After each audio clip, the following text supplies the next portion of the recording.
முன்னிட்டு இருமுலையூர் ஸ்ரீ ஆதி அபிநய கிருஷ்ண பரதநாட்டிய மற்றும் இசைப்பள்ளி மாணவிகள் நமது அருள்மிகு ஸ்ரீ வேம்புலி அம்மன் திருக்கோயிலில் இருக்கிறார்கள்.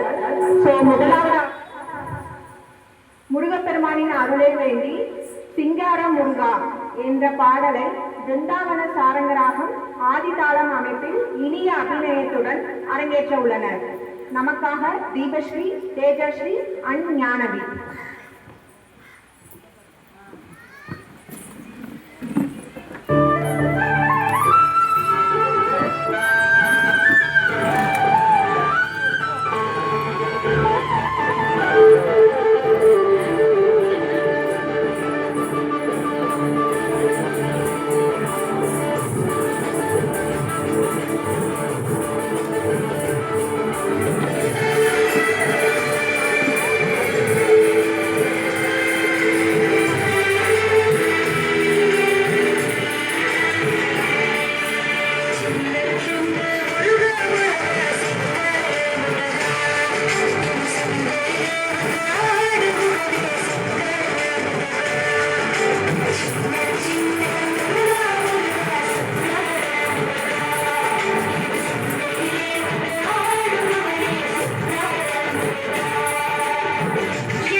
Thank you.